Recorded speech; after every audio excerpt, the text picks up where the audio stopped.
Bonjour à toutes et à tous, bienvenue dans cette édition de la mi-journée du journal de TV Vendée en ce mardi 18 mars. C'est aujourd'hui la journée mondiale du recyclage. Nous vous proposons tout au long de la semaine différents reportages sur ce sujet et on prend la direction de Fontenay-le-Comte pour découvrir l'atelier de réparation de vélos solidaires. Lancé en 2024 par le mouvement Emmaüs, il permet de réparer et recycler les vélos jetés dans les bennes de la déchetterie ou donnés par des particuliers, des entreprises ou des associations. Cet atelier offre aussi une formation en mécanique aux compagnons d'Emmaüs. Reportage Grégoire de Châtillon. Recycle comme recyclage, c'est le concept de cet atelier vélo solidaire à Fontenay-le-Comte. C'est un projet pilote pour Emmaüs France. Le constat, en fait, il a été simple. Il est issu d'une réflexion avec le SICODEM, qui est la Société de traitement des déchets, qui trouvait beaucoup de vélos dans les bennes métal. Emmaüs étant spécialiste du réemploi sur le local, la réflexion a été simple. Est-ce qu'on peut retraiter des pièces de vélo? Est-ce qu'on peut retraiter des vélos pour leur donner une seconde vie? Alors la première des choses, c'est réparer, réemployer. Donc tous les vélos qui nous sont donnés par des particuliers, des entreprises, différents organismes ou structures associatives. Donc on les refait. Les compagnons apprennent du coup le métier de technicien cycle. Et une fois que ces vélos sont refaits, on les met à la vente à tarif solidaire. On essaye toujours d'avoir un premier prix aux alentours de 45-50 euros. Puis après, on a des vélos très haut de gamme, au moins à 130 euros. Réparation, vente, location solidaire pour le retour à l'emploi, mais aussi vélo-école pour une remise en selle. Plus qu'un atelier, ici, on fait tout pour démocratiser le vélo. Des vélos qui retrouvent toujours une seconde vie. Il faut soigner ça, la gaine. Plus ce qui est là, tout ça là, comme c'est abîmé.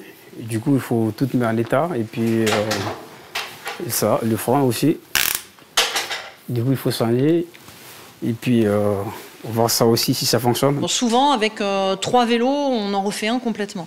On a toujours, en fait, sur quel que soit le vélo qui arrive, une pièce à réutiliser, une partie du vélo en fait, qui peut servir pour rééquiper un autre. Si vous voulez faire réparer votre vieux vélo pour pas cher ou bien en acheter un à bas prix, pensez à ces vélos recyclés. C'est un concept solidaire en faveur de la sobriété et de la mobilité qui pourrait bien faire des petits. Le deuxième acte du procès du raid punitif mené dans plusieurs communes vendéennes en novembre dernier par 10 jeunes a eu lieu ce lundi. Après le jugement de 8 jeunes mineurs le 5 mars, 2 autres prévenus majeurs ont été entendus par la justice au tribunal correctionnel de La Roche-sur-Yon. La procureure de la République a ensuite formulé ses réquisitions. Les détails avec Florian Bosniak. Poursuivis pour faits de violence en réunion aggravés par plusieurs circonstances, les 2 jeunes prévenus âgés de 18 et 19 ans comparaissaient ce mardi après-midi devant la cour correctionnelle du tribunal judiciaire de La Roche-sur-Yon. Après une lecture approfondie des 4 scènes de violence qui ont eu lieu en novembre dernier, où des coups et des dégradations ont été occasionnés, il a ensuite été demandé aux 2 prévenus d'expliquer leur version des faits, d'expliquer également pourquoi étaient-ils présents sur les lieux. Tour à tour, ils répondront ne pas avoir connaissance de la genèse de ce raid punitif, mais néanmoins, ils ont reconnu leur présence sur place. J'ai agi sur une question d'ego, répondra l'un d'entre eux. Néanmoins, je ne connaissais personne, rétorquera-t-il. Plusieurs victimes présentes sur place ont ensuite exposé leur version des faits. Et c'est finalement le ministère public qui a pris la parole, requérant 6 mois et 1 an de prison avec sursis pour les 2 prévenus. Néanmoins, nous ne connaîtrons le jugement que le 4 avril prochain, le tribunal ayant prononcé la mise en délibéré de cette décision. Il est présent en Vendée depuis 2009. Il revient chaque année, il prolifère et fait beaucoup de dégâts, notamment auprès des abeilles. Le frelon asiatique fait son retour à l'approche du printemps. Nous sommes donc dans la période propice au piégeage. Le but est de capturer les reines afin d'empêcher la prolifération des nids. Mais comment mettre en place des pièges efficaces? La réponse avec ce reportage de Mathis Pires. Bon, on va installer ça. Dans un coin de son jardin, Paul Bretin installe son nouveau piège. Une boîte en plastique conçue pour piéger les reines frelons asiatiques attirées par le sucre. Là, c'est des trous. Une fois passées par cette grille jaune, impossible pour elles de ressortir.